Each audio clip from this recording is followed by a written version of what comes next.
pupuk ini menjadi prioritas utamanya, ya. Jangan sampai petani-petani kita di saat mau pupuk kita kekurangan pupuk. Begitu juga akan tahun di 2024 nanti di awal tahun, ya.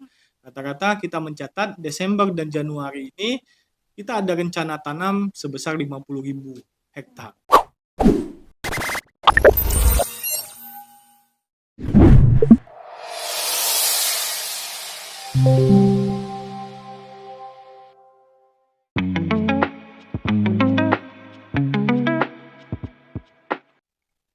Assalamualaikum warahmatullahi wabarakatuh. Apa kabar?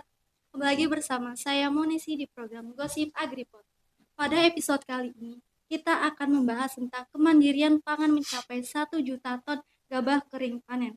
Langsung saja, saat ini saya sudah bersama dengan Bapak Andri Irawan, Sarjana Pertanian Magister Science. Assalamualaikum Pak. Waalaikumsalam Apa warahmatullahi kabar? wabarakatuh. Alhamdulillah, luar biasa. Boleh sedikit perkenalan diri dulu Pak, supaya teman-teman bisa tahu siapa Bapak? Ini acara gosip ya? Bukan ya? Ya bukan. Oke, perkenalkan teman-teman semua. Nama saya Andri Irawan. Sehari-hari saya di Dinas Pertanian Kabupaten Oku Timur selaku Kepala Bidang Tanaman Pangan. Saya juga menjabat Ketua DPD Pakhiptani Kabupaten Oku Timur, dan saya juga salah satu staf pengajar di Stipar Blitar. Ini tuh ya kenalan singkatnya ya. Iya Pak. Baik Pak, menurut pandangan Bapak, gabah kering panen itu apa Pak? Dan mengapa dia begitu penting bagi pertanian? Oke, jadi sebenarnya kita bahas dulu ya. Hasil dari produksi tanaman pangan khususnya padi itu lebih dikenal dengan gabah. Nah, gabah kering panen yang kita maksud ini adalah hasil produksi yang didapatkan petani pada saat panen. Itu kita singkat dengan GKP, gabah kering panen. Dan salah satu tujuan dari pemerintah Kabupaten Oku Timur, dan ini menjadi visinya Pak Bupati untuk mencapai angka 1 juta ton GKP. Jadi se-Oku Timur ini dengan luas lahan baku sawah yang diakui pemerintah yang telah dikeluarkan oleh SK ATR BPN, luas baku sawah di Kabupaten Oku Timur ini seluas 59.522 hektar. Ya banyak ya, cukup banyak.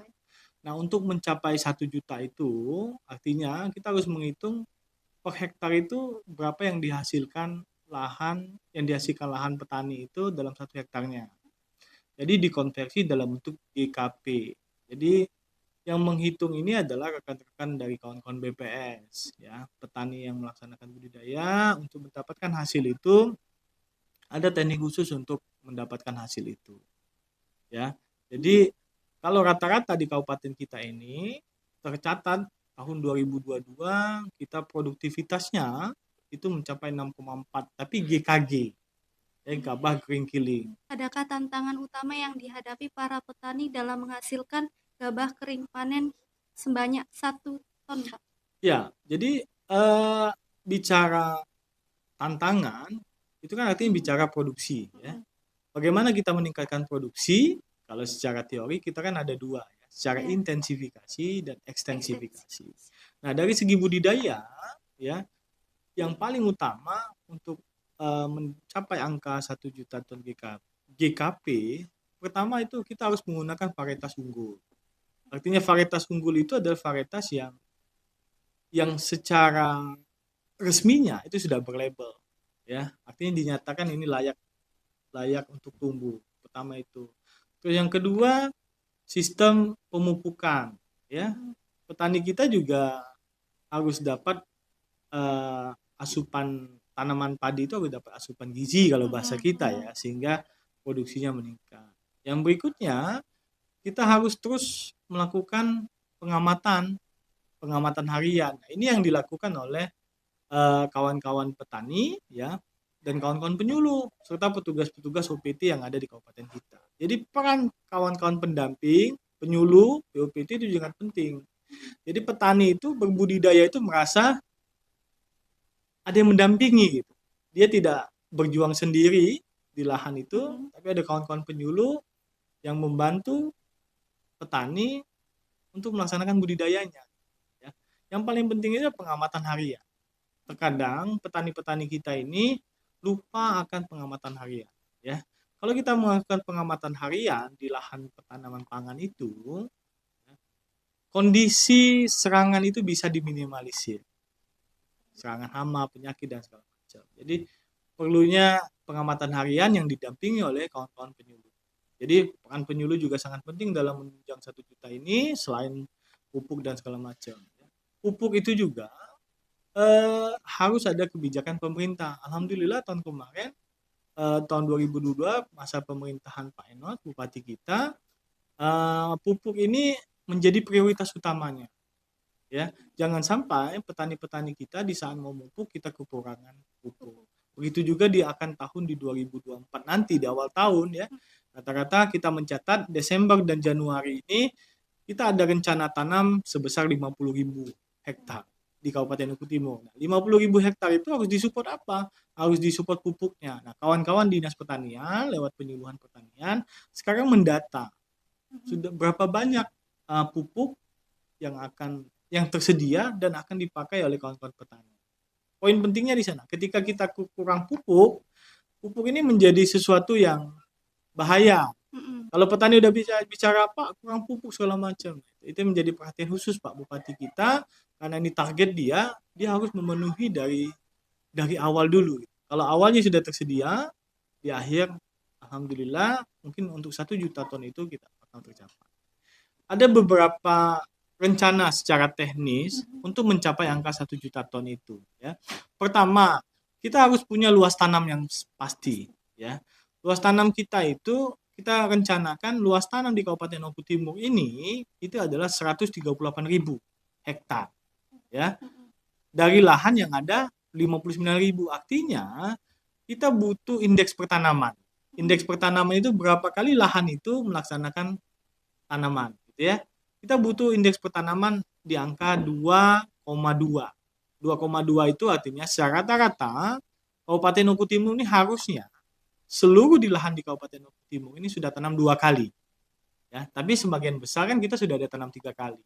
Tapi jangan dipungkiri juga kita masih ada lahan-lahan yang hanya ditanami 1 kali. Ya, karena kondisi cuaca dan lain. Dan kita berusaha di tahun 2024 nanti kita usahakan tidak ada yang tanam 1 kali. Bagaimana prosesnya supaya kawan-kawan petani atau lahannya itu bisa ditanami 2 kali? Kebutuhan yang utama adalah kebutuhan air, ketersediaan air, kelebihan air. Itu kan pemerintah lewat Dinas Pertanian Kabupaten Oku Timur sudah banyak bantuan-bantuan untuk mensupport supaya Kabupaten Oku Timur sudah bisa tanam 2 kali semua di lahan. Kalau sudah 2 kali, ya, untuk mencapai angka 1 juta itu tinggal menunggu waktu saja di tahun 2020. Terus Pak, adakah inovasi teknologi yang dapat membantu dalam produksi gabah kering panen?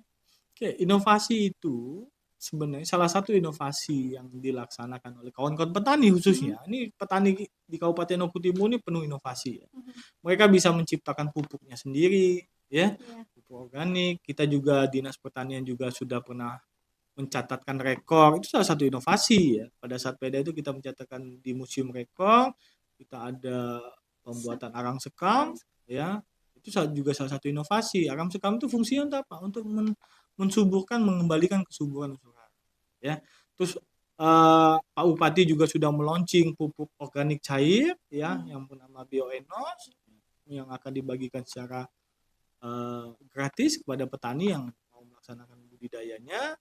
Dengan ada inovasi-inovasi itu, kebutuhan unsur hara yang tersedia di tanah lahan pertanian di Oku Timur ini sudah tercukupi. Itu salah satu contoh inovasinya. Belum dari teknik budidayanya. Teknik budidayanya kita ada inovasi, terus penggunaan alsintanya juga kita ada inovasi, gitu. Banyak petani-petani kita yang mempunyai inovasi-inovasi. Nanti kita lihat saja di tahun 2024 ini biasanya ada inovasi-inovasi terbaru.